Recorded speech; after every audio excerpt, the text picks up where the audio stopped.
Привет всем, друзья! Сегодня у нас в обзоре вот такие вот часы, смарт-часы так называемые, Baby Watch, модель Q12.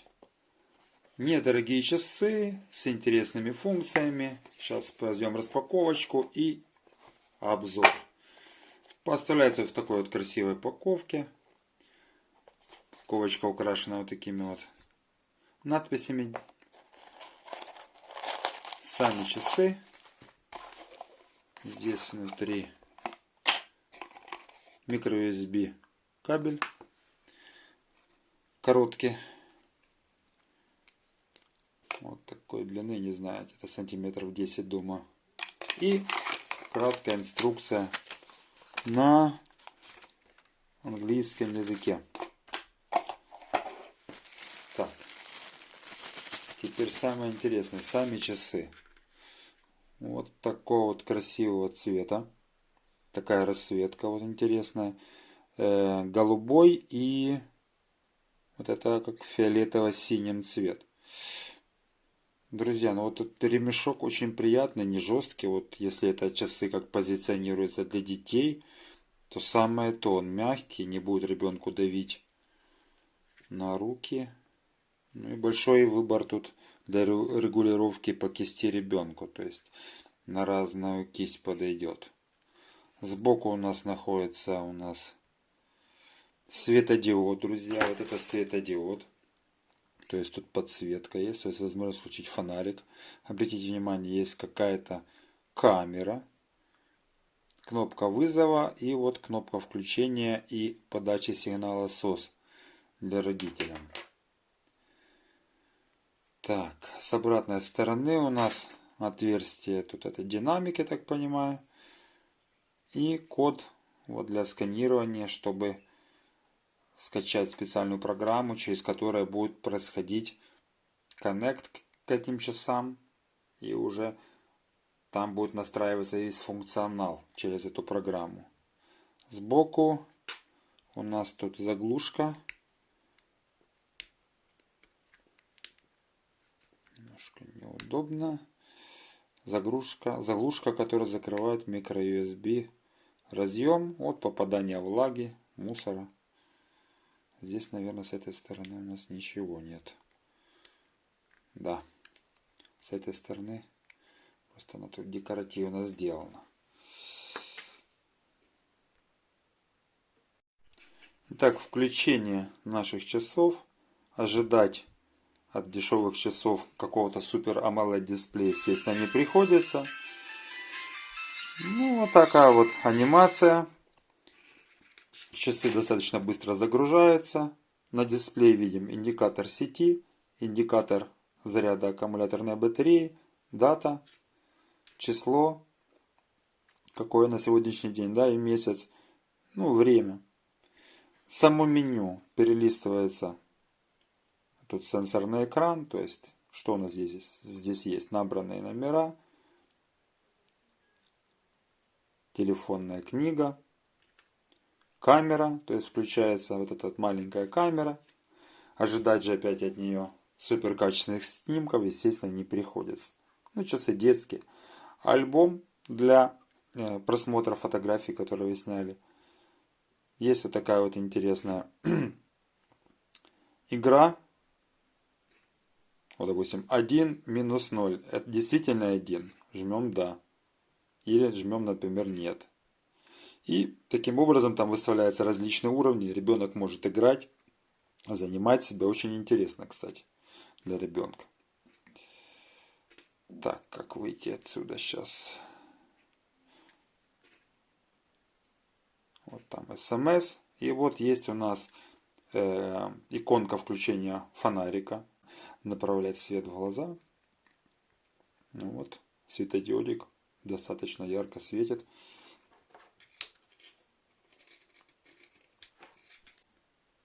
И после иконки фонарика вот есть такая интересная иконка, нажимая на которую у нас вот здесь есть два варианта. Значит, нажимая на верхнюю вот эту иконочку, и вы получаете QR-код, по которому, сканируя через другой телефон вы можете скачать приложение, которое будет управлять вашим телефоном. То есть происходить дальнейшая настройка. То есть вы навели камеру телефона другого и скачали себе на родительский телефон это приложение. Так, как тут выйти?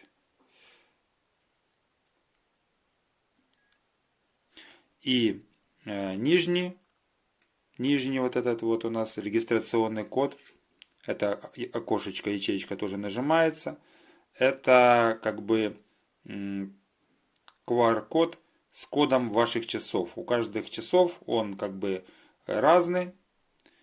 И поэтому как бы происходит привязка именно к вот этому коду. То есть вы скачиваете приложение на свой телефон. Вот это вот отсюда. И потом там, когда будет регистрация, вводите вот этот вот код. Он тут еще сзади нанесен. Но уже может быть, что на крышке аккумуляторной батарейки его здесь не будет, то пользуйтесь, который внутри находится.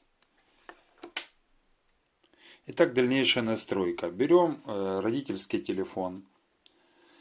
И с этого родительского телефона своего, где вы будете настраивать функции детских часов, скачивайте программу, она у вас уже скачана. И SE Tracker. Там есть разные версии, у меня самая первая. Запускаете эту программу, проходите регистрацию. После регистрации именно в самой программе вводите там email, пароль для себя. Значит, оно вот спрашивает, вот ввести регистрационный код ввода. То есть вы должны отсканировать те QR-коды, про которые я вам говорил. Вот регистрационный код. То есть мы запускаем.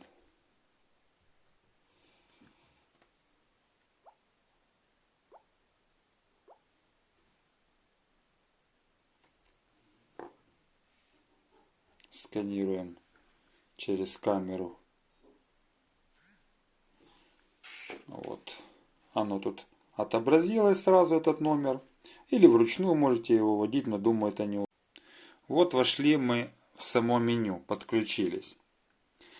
Значит, что еще хотел сказать. Сим-карта, которую вы вставляете, желательно, чтобы не имела пин-кода.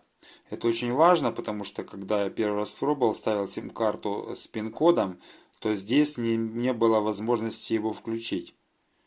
То есть не было возможности его ввести. Поэтому пришлось карточку достать и отключить пин-код. Не знаю, почему это так, но вот почему-то это так реализовано. Вот имеется вот такое вот разноцветное меню.